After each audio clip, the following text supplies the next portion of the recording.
Hi, this is Chris, Video Game and you're listening to the VGDS podcast with my co-host, Linda, aka the Gamer Girl. Hey, Internet. And my guest gamers, BonesZ06. What's happening? DanCavDragon. Hello out there. And Aldo. Hey, what's going on? Aldo, what do you go by? Is it ShinBoJack? Or Yeah, you can call me ShinBoJack. I've heard Shinbo, Aldo, A, but whatever you feel is fine. Okay, just wanted to make sure. And our first segment is Sleeve or Leave It. The first sleeve is Street Fighter II Championship Edition. We'll start with Bones. Would you sleeve it or leave it? Yeah, I'd sleeve it. Dan? Not this one in particular, no. Sorry. Linda? I would sleeve this one. And Aldo? Absolutely. I mean, even though, unless I don't have the box, but this is definitely one of my favorite games, so absolutely. And the next game is Gunstar Heroes. Dan, would you sleeve it or leave it? This one's a classic. I would definitely sleeve this one. Linda? I would sleeve that one. Bones? It doesn't look familiar to me, so I don't know the game. Now, Dan's saying it's a classic, but I haven't played it, so I'm going to pass on it. And Aldo? It's a seminal run and gun shmup, so absolutely. The next game is Golden Axe 2.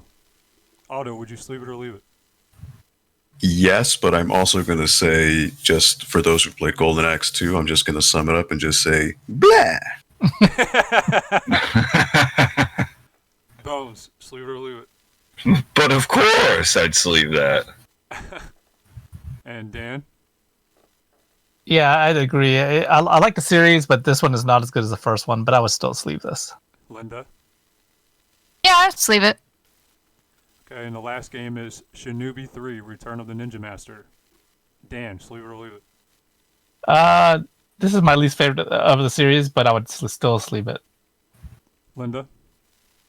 Yeah, I would sleeve that one. Bones? That would also get sleeved. And Aldo? I'm not going to break the tradition here, so yes, absolutely.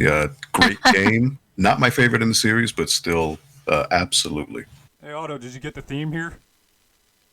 So this is all Genesis. And again, Specifically for you, because I know you like Sega. yeah, well, you're proving the point that Genesis does what Nintendo don't, so I love it. Oh. Stab in the back. Oh! The wars are still very real to me. I love it. Okay, the next segment, guess that box art.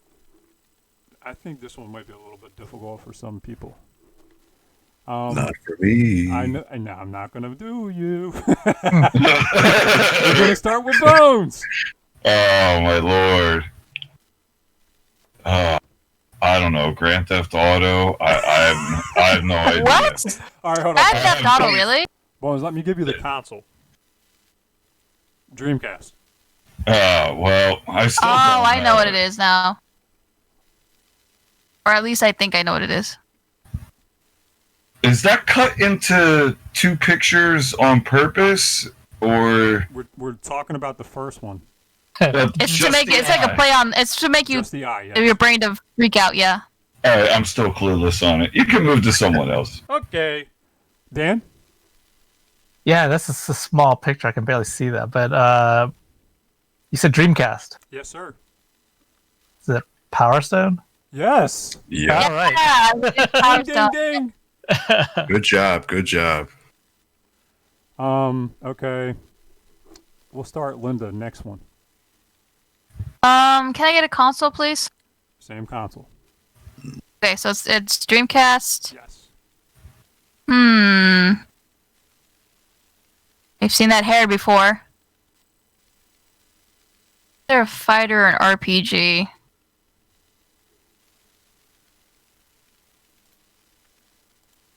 Man, I'm trying to rack my brain here because I'm just gonna take a guess. I'll say. I'll just say like Project Justice or something like that. No. Ooh, good guess though. Bones.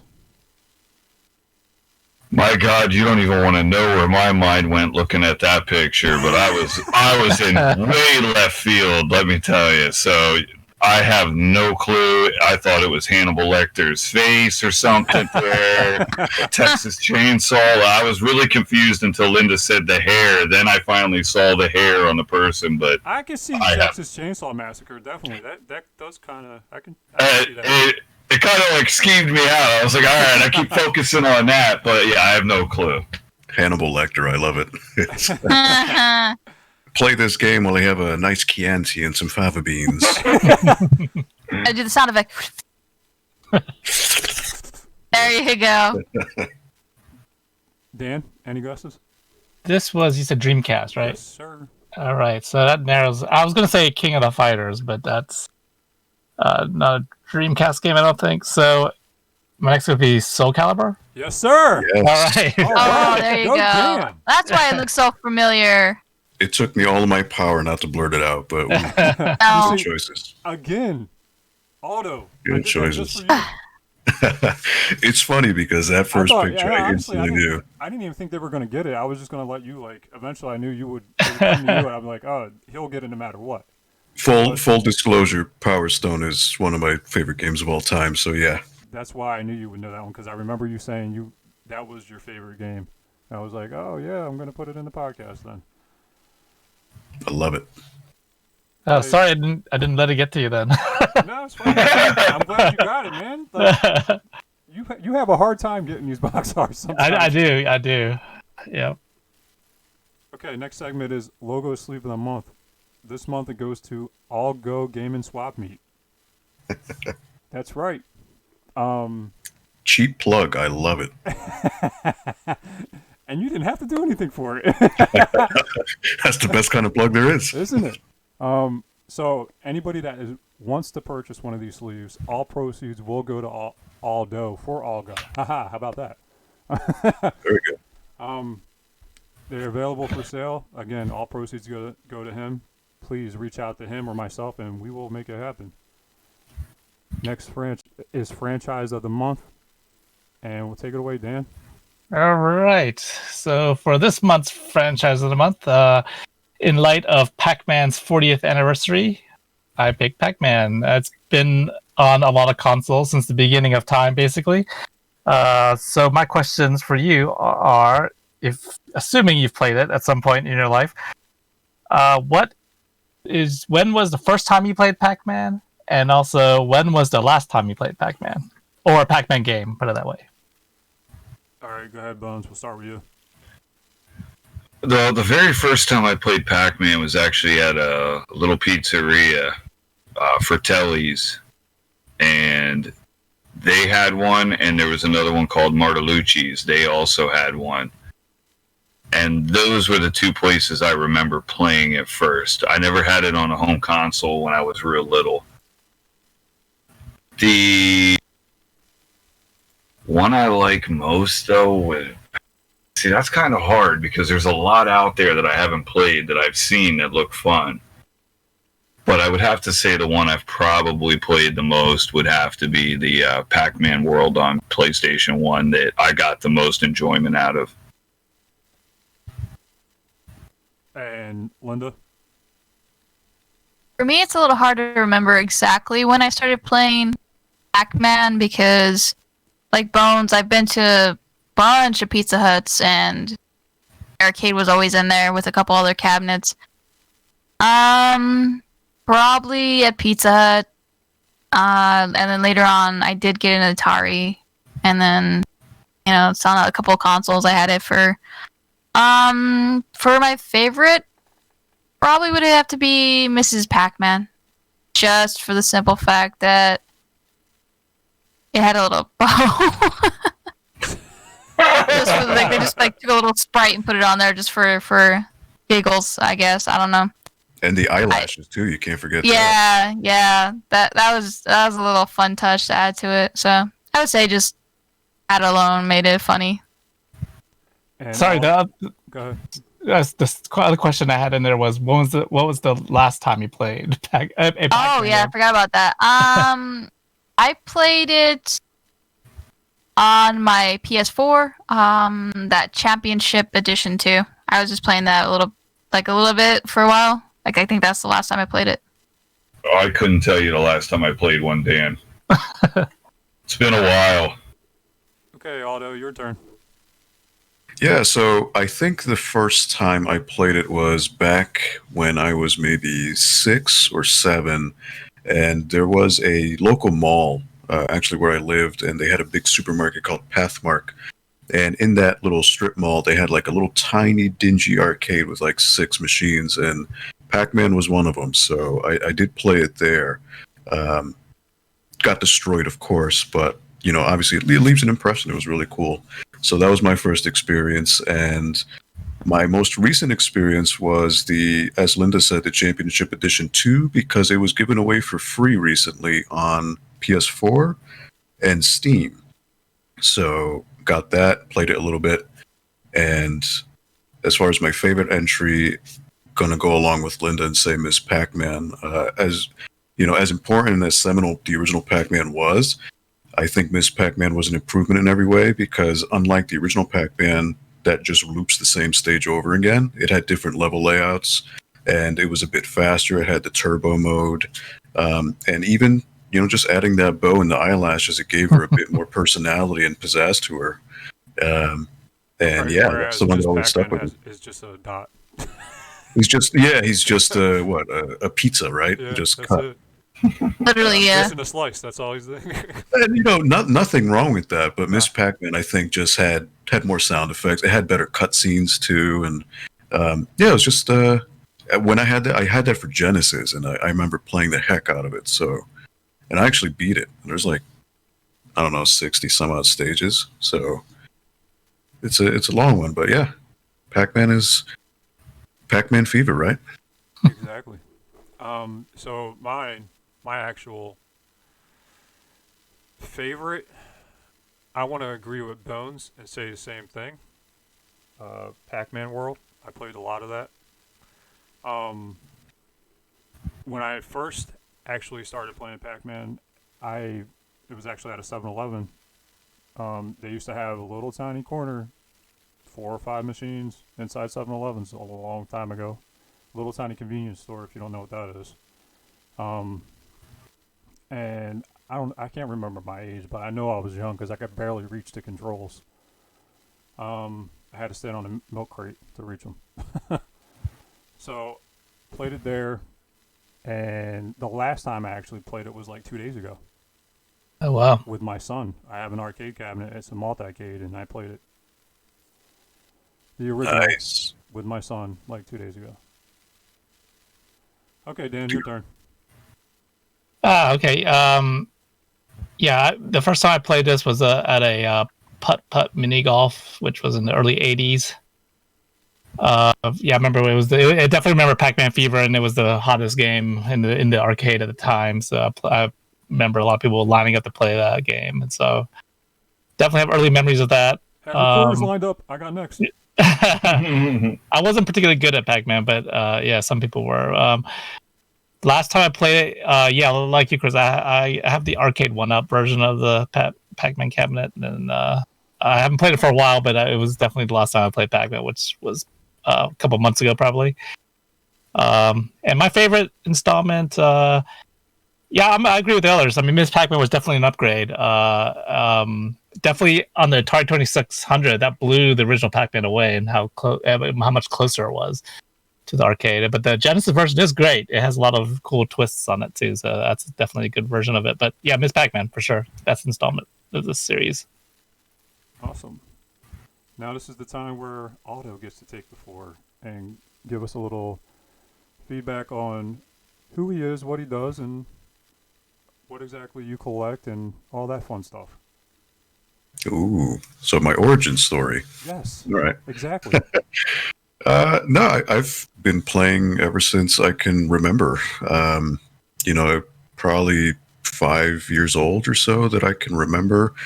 Been a lifelong gamer. Started off with the NES at home, playing Contra, Blaster Master, Castlevania 2, and games like that, and continuing on, becoming a Sega fanboy later on, picking the side of Sega, and unfortunately they shut down the hardware system. So since then, I've been kind of a PC guy. PC, I guess if you're going to call me a PC elitist or whatever, but it allows me the flexibility to play the new stuff, but also the old stuff. So yeah, I've just been lifelong gaming. I've been, luckily, I've been able to get a lot of networking throughout the years, attending expos and cons and things of that nature. And I've been frequenting swap meets, which are like these kind of like local flea markets, if you want to call them that, where people just buy, sell, and trade games. And from attending those a couple years, I actually gained the courage to open up or set up my own, which is called Aldo, which basically, to break it down, little long story short, in the Connecticut area, a lot of the swap meets, for whatever reason, slap GO at the end of the name. So there's been like a Congo. There's been other ones. The guy called Dan, he called it Dango, Carlgo. So obviously my name is Aldo. All I needed to do was just switch a letter. So that was easy, but it was a little hard to market, but that's fine. But yeah, I started my first swap meet in February 15th of this year, and luckily it was right before everything kind of shut down. So had a really good turnout. I expected maybe 10 people at the most, and from what I was told, I had about 200 to 300 people walk in and out throughout the event. So it was really cool, very humbling, and shows that it's kind of that old adage, if you build it, they will come. And especially when it comes to games, games bring people together.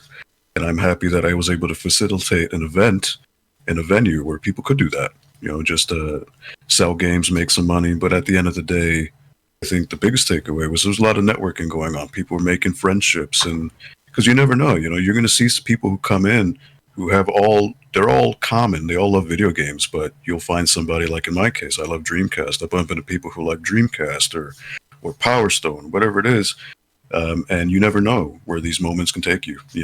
It's all about networking. It's great. So outside of just being a gamer, I'm a big wrestling fan. I've been watching wrestling since I was born. I know it's not cool to say you like wrestling, but wrestling. I was wrestling in the womb, man. That was I'm a fan, even though the product is not the greatest these days. But yeah, but I'm so far in the hole that it's just like it's impossible to stop watching. But yeah, I love wrestling. Big movie fan, big Godzilla fan. So pretty much Godzilla. I love Godzilla. I can go on talk about that for hours. But yeah, that's kind of my thing. Just luckily I've been able to make my swap meet, and right now I'm kind of in the pre-planning to see what happens with the future of that. But other than that, just a gamer, man, first and foremost. All right. Speaking of the swap meet, you probably have quite a bit of people you don't even know interested in going to that.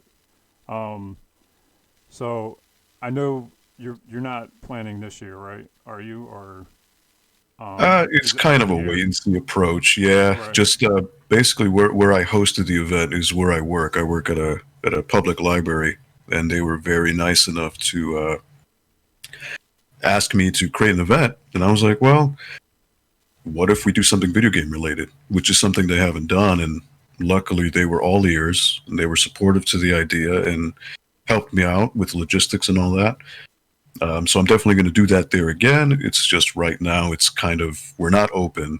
We're still not open to the public. So, it kind of just has to just wait and see. I don't see it happening until the end of the year, but who knows, because right now it's very limited in how they define gatherings. I think right now in Connecticut, gatherings are limited to 25, I don't know, 10 or 20 people. So, once that gets lifted and we start seeing that, people aren't getting sick, then I can maybe start planning. But just to be safe, I'm thinking next year. Awesome. At least we got to keep it going. Oh, absolutely, yeah. You get bit by the bug. I want to try to make it there one of these years. That's awesome, dude. Yeah, I mean, what I was thinking initially when I first did it, I was like, let me do it. If it's successful, maybe I'll do it twice a year. But because the turnout was so much better than I anticipated, I'm thinking maybe every 3 months, every 4 months. But at the same time, kind of got to gauge and see. I don't want to burn people out either. Exactly. Okay, a question for you. Who was your biggest influence to play video games as a kid? Or who or what, I should say. I mean, as far as who, growing up, I'm a middle child, so I have an older brother, younger sister. So with my older brother, we bonded a lot. That's where my love of wrestling came. So I would watch with him. We bonded over that. And when it came to the video games, he wasn't a huge gamer, but when he was younger, we're 7 years apart. So he was his Nintendo, but he would share it with me to play Contra, Blaster Master, and all that. So I definitely spent a lot of those moments, those early formative years of gaming with him. So I definitely would like to, give him a shout out for giving me the appreciation and the time to let me play, to learn to love the gaming. And the second part of your question, I'm sorry. What was your biggest influence to play video games as a kid? Man, that's crazy. I mean, obviously, like I said, the NES was the first instance that I could remember playing at home. But I think it wasn't until the Genesis came out that really cemented to me the fact that gaming really was something wholly unique as far as a form of entertainment. Watching a movie that's an hour and a half, 2 hour escape. But video games were something that, even in those times, you could play a game that you could beat in a half hour. But in that half hour, it gave you something so amazing as far as emotions and immersion.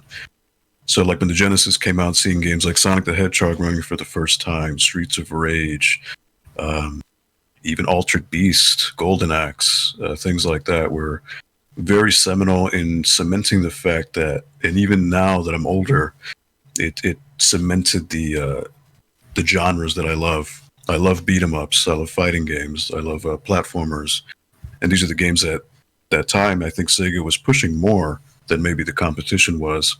So I guess in a roundabout way of answering your question, the Genesis system really cemented my love for gaming, but maybe as a company, Sega really offered to me what no other company could at the time.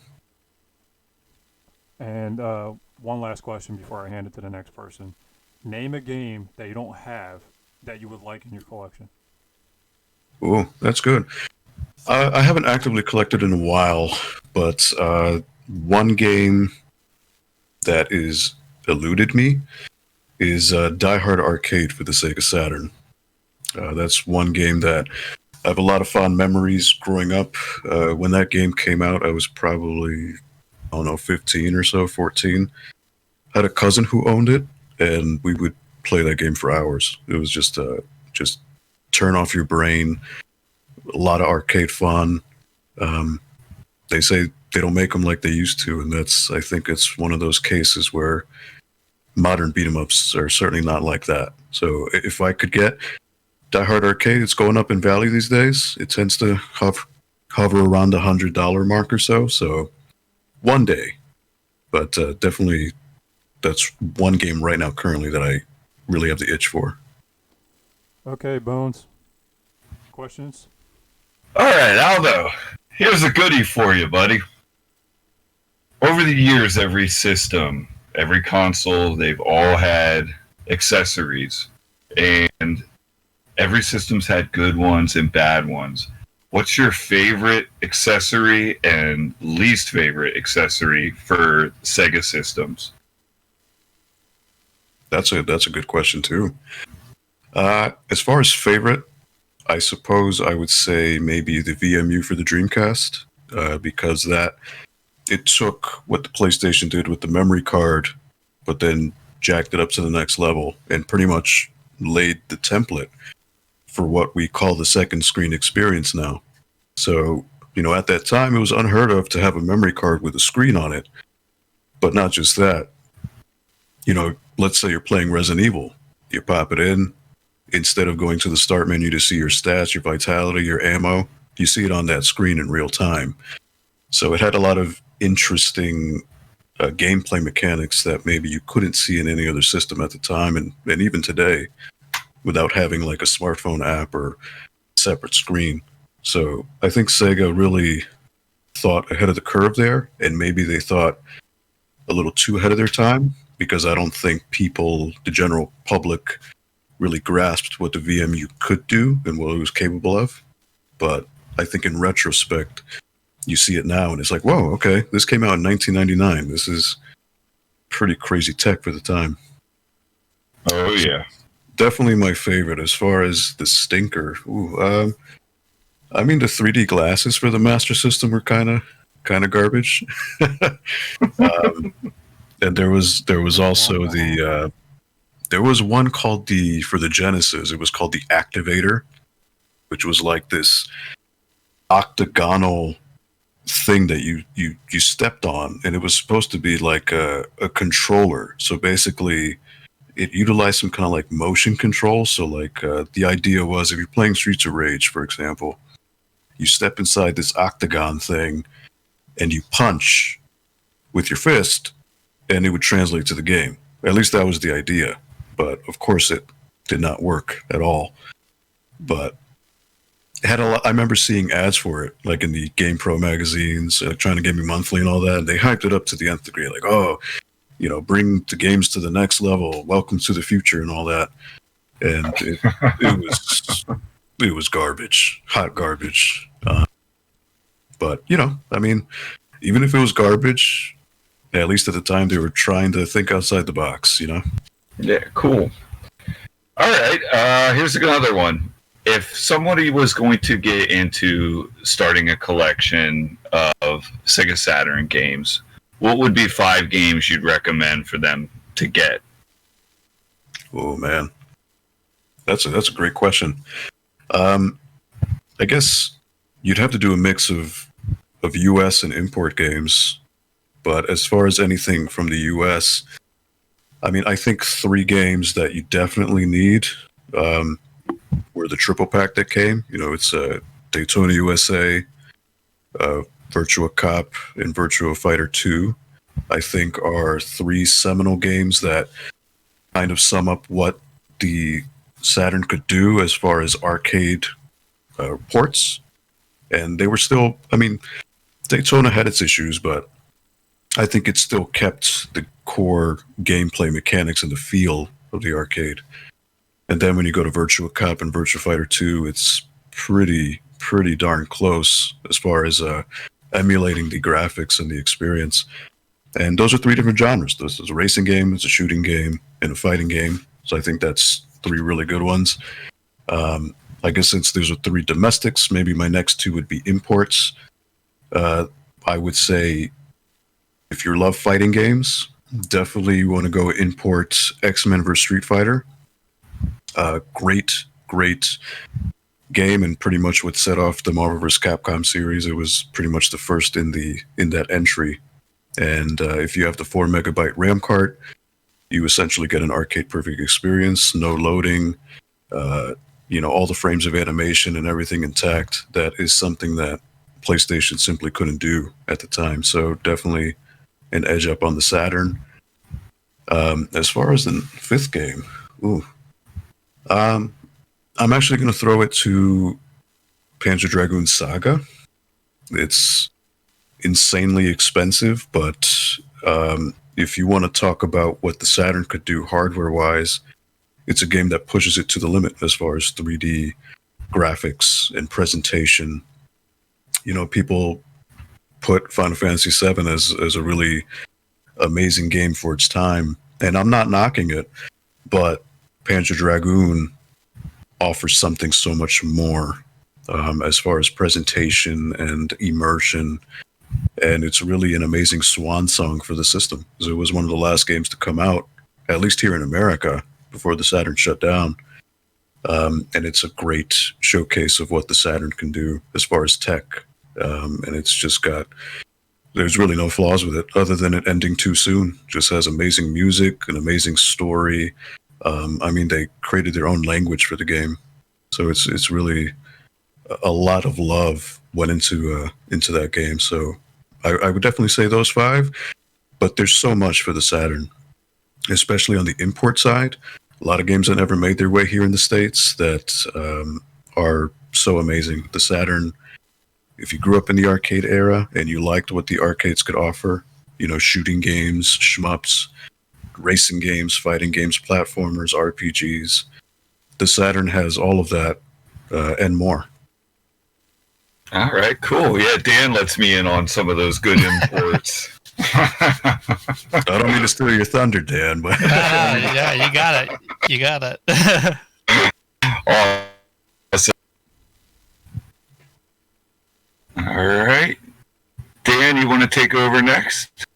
Or Linda? Yeah, no, sure. I mean, you actually stole my thunder, Bones. That was my question. Is it was going to be like, you know, given that the Sega consoles, especially the Saturn and the Dreamcast, didn't perform as well over here as in Japan. You know, that was really frustrating for us fans who we knew that there were better games that never made it to the US and they never got to really experience it. But so my question was, you might have already answered this, but what is the best import game that never made it to the US for the Sega, either Dreamcast or Saturn? I mean, that's really subjective, I guess, depending on what genres of games you like. But for me personally, out of the games I've purchased, I'm a big fighting game fan. So, you know, in the mid to late 90s, my middle school experience was just getting out of school, heading home, getting my backpack off, and just running to the local arcade and playing X-Men vs. Street Fighter for like 5 hours straight. So the fact that I could get that on the Saturn as an arcade perfect experience, to me, blew my mind. And I think it was one of the first import games I got for the Saturn, and it's still one of my most cherished games because X-Men vs. Street Fighter is very seminal to me in my teenage years, and even now, just reflecting on it, to be lucky enough to have been around when those games were coming out, it was pretty crazy. And to be able to just get that in a system that came out at that time is pretty nuts. And even with all the consoles that have come out now, there hasn't been a subsequent X-Men vs. Street Fighter release. You know, we've seen Marvel vs. Capcom on other systems and all that, but X-Men vs. Street Fighter in particular has really only stuck with the PS1 and the Saturn. So for me, I would say X-Men vs. Street Fighter. It's just, if you're looking for peak Capcom era fighting games, you really can't go wrong with X-Men vs. Street Fighter. Cool. And given that you're such a Sega fan, do you ever cross the lines and go over to Sony and play? Are you a big PS3, PS4 fan or collector? So initially, when the Saturn was out, I had a PS1 at the time.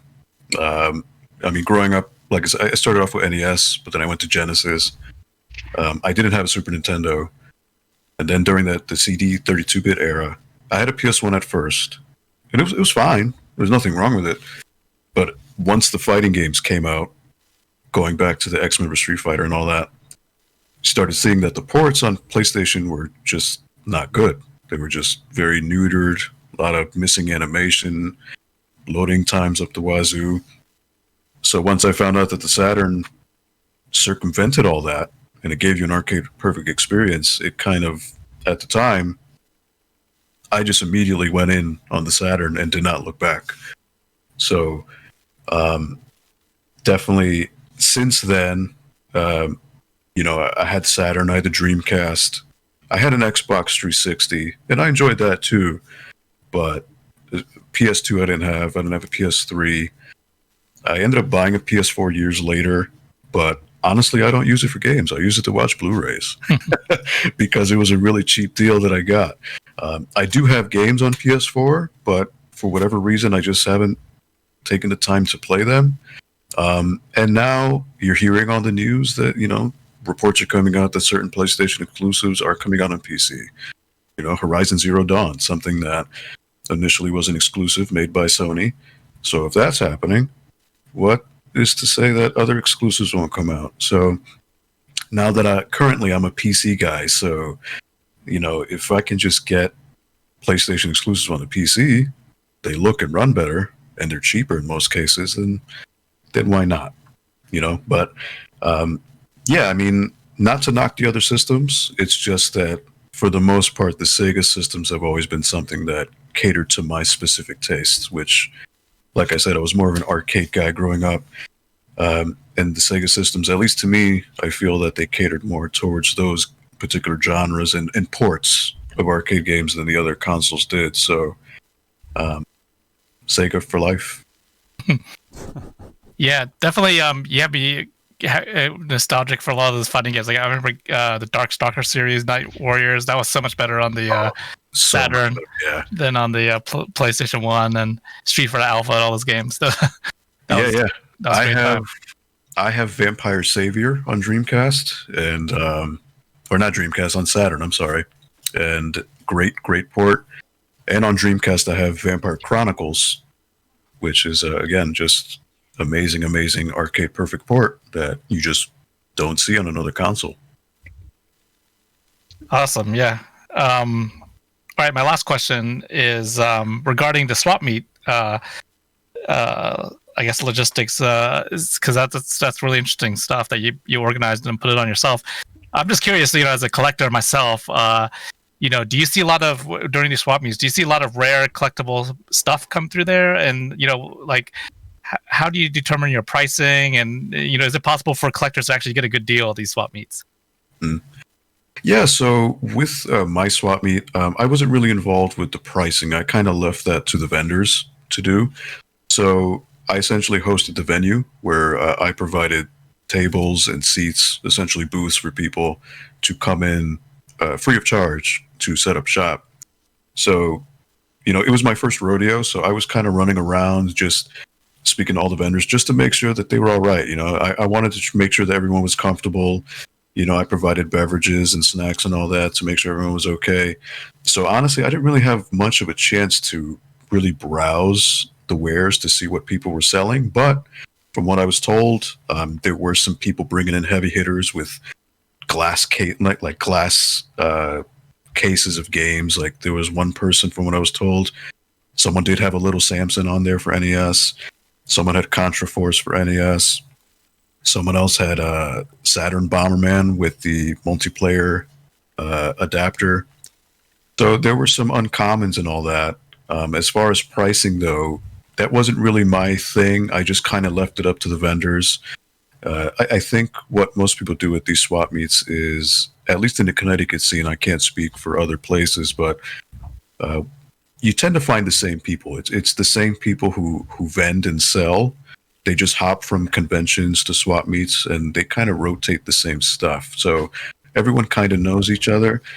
So I think it's to be expected at these swap meets, at least before mine, because what happened is swap meets before me in Connecticut, they all took place in either a video game store or some kind of venue that kind of had a quote-unquote nerdy atmosphere. So like the expectation was that the people visiting and the people going and the people selling kind of already knew what was going on. So you weren't going to get like a tag sale type deal. You're not going to find someone who doesn't know what they're selling. You know what I mean? So at my event, kind of everyone knew each other, but you know, the thing about people knowing each other is people can give you a deal. You know, like, hey, you're my boy. Normally I sell this game for X amount of money, but since I know you're a straight and narrow dude, I'll give it to you for half off or whatever it may be. Or, hey, you trade me this game you got, and I'll give it to you for an even trade. It's kind of weird how money works in these swap meets, but it's really up to the vendors. I kind of more provided the venue for them to facilitate the sales, but I think everyone priced within reason, you know, just usually probably basing off of eBay, how much things are selling currently, and then shave off a little here and there just to make it a little bit more enticing to get in person. Cool. Yeah, I mean, Connecticut is not too far from Pennsylvania, so guys, we should make a road trip up That's there. what I was planning on. Yeah, you know, once he's back in business, we can all make a trip up there. Yeah, let's do a road trip up there. surprisingly enough, I didn't know what was going to happen going in. I thought I was going to get maybe 10, 20 people at the most. I had 31 vendors, and one vendor came all the way from New Hampshire. Another one came from Boston. Another one came from Jersey. So it wasn't just limited to Connecticut. Yeah, actually, who knows? I might even be a vendor at your swap meet eventually. I'd love for it to happen because everything you do is quality, man. I think it'd be a great way to set up a booth. You just let me know, man. I'll set you up a table anytime. I'll keep you in mind. You might be actually my one and only. Oh, all right. The exclusive. I dig it. Do it. Yeah, do it, Chris. That's all I had. Thanks. Okay. Linda? Okay. Are there any plans to maybe change venue if you do outgrow the library that you started at? So people ask me during the event, they're like, hey, when are you going to do another venue? When are you going to do your own con? And I'm, that's crazy to me because this is my first time. Like, I'm not even thinking in that, area just yet. But, I tend to play cautiously. So the way I see it, if all goes well, if I continue to do the swap meets at the library, I'd like to give it about 2 years just to kind of get a baseline for attendance for 1, 2 to see if vendors are happy, and 3 to see if really the venue is a bottleneck for the amount of people that would show up before maybe I entertain the idea of doing another venue. Because again, doing another venue, it would incur costs. The thing about it being at the library, it's where I work. It's totally free. There's really no expense from me outside of me providing beverages and snacks. If I were to do another venue, I'd have to pay for, the venue space. I'd have to pay for tables, chairs. I'd have to pay for all these other things. So I think just to be safe, I'd probably have to give it about a year or 2 of events and kind of just get an idea of how well things are going, take feedback into account to see what people like, what people don't like about my event. And if it comes to a point where, maybe I'm limited by the venue, then I can pursue some other options. But I think right now, especially since I just did it one time, I'm good with the library for now, and they've been nothing but helpful to me. So I think I kind of owe it to them to continue with them, at least for the foreseeable future. But, knock on wood, if things blow up, I mean, who knows? People were telling me like, hey, why don't you rent out this, venue, this convention space? I'm like, dude, like that's crazy to me. Like I honestly, the best thing you got going on right now is that you're offering it for free. Like, a lot of people, they see free, they're obviously going to want to be there no matter what. So offering it to vendors to be there for free, you should hear some of the amounts you have to pay to go to these other conventions. It is ridiculous, the amount of money the vendor has to pay to get in. There's only select few of conventions that offer their tables pretty cheap, reasonable.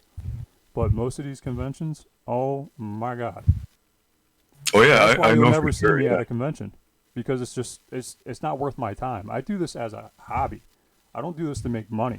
So like, me personally, I'm never going to be able to afford to get a table at some of these conventions. I hear you. No, and that's true. Even people with thousands of dollars of merchandise, if they don't sell X amount in the, let's say it's a 2-day event, if they don't make X amount on day 1, they're not going to recoup their costs of traveling and hauling everything over. So luckily with Algo, I was able to kind of just wipe that from everyone's mind. Like, hey, don't worry about, you don't have to pay for parking. You don't have to pay for a booth. Really, all you need to do is just pay for gas. If I got it like that, I would definitely donate some of the money back to you, so that way you can, recoup or possibly do something more the following year. No, no, absolutely. And, people even told me during the event, they're like, hey, since it was all free, is there some kind of like donation jar or some way we can even just give back to the library? And the library was just like, you know what? At the end of the day, it's just getting people through the door and to maybe change people's minds of what a library can be. Because, you hear a library, what do you think? Obviously, books. And maybe you're thinking that, they're not going to have events that cater to my tastes. But by offering something like that, it's something so out of the box from the perception of what a library is. And I think, at least I hope, that to the people who attended, it kind of gave them an impression like, hey, okay, if this library is willing to do something like this, then maybe it'll have other things that cater to my tastes. And I'll frequent the library as a result. So it was kind of a win-win. I bring my gaming crowd and the people I know and the people I love and the things I love for gaming. If I can tie that to my place of employment, all the better. And like I said, they were nothing but supportive in helping me set up the event. So, I'd like to say I was very lucky in that regard. Any other questions, Linda? Yeah, if you could travel anywhere in the world, gaming related, like a museum or a venue, where would it be and why? Like a location in a video game, you mean? Like a museum that you have never been to that features video games or something from your past that you're really into, like Sega. Man, I mean, Japan would probably be the easy place because they have a whole bunch of Sega arcades. Because I think in Akihabara, I think is one of the big locations where they have a lot of the big Sega arcades. They used to have Sega arcades here in the States. They used to be called GameWorks back in the day, but they're all gone. But they exist still in Japan because arcades are still profitable over there, unlike here. So, if I ever get the chance to take a plane and go to Japan, I think one of the first places I would visit or at least on my bucket list, would be to visit one of the big Sega arcades over there just to, one, kind of see a place where Sega is still a big name, because over here in the States, Sega is kind of more of a, if you lived it at the time, but for a lot of the newer generations, it's like, oh, well, Sega makes Sonic games on Switch, or so, Sonic and Mario. I would like to, if I had the chance, take a plane, go to Japan and see those places up front and see, kind of get transported back in time and feel like what it was like back in those playground console wars. You were either Sega or Nintendo, and to be able to drop in there in person, I think would be really cool. My last one. That was your last one, Linda? Yeah. Okay. All right. So the last segment is Game of the Month. Bones, what's your Game of the Month?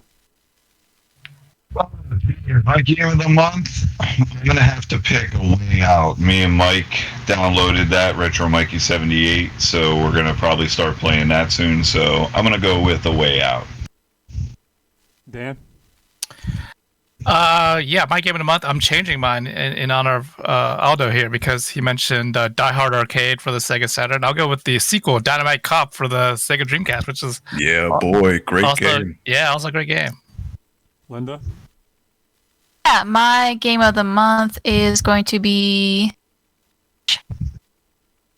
Mind of a Mutant, because I started playing that again, just to myself some torture. Aldo? It's a good one. I guess since I live in the past, maybe I'll bring it forward and say Streets of Rage 4. It's been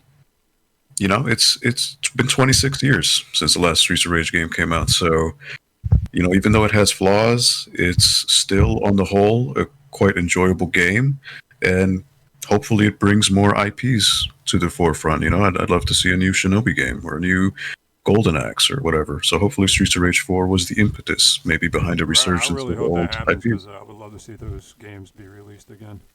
Or I'd love to. Even an updated version. Doesn't matter to me. Anything.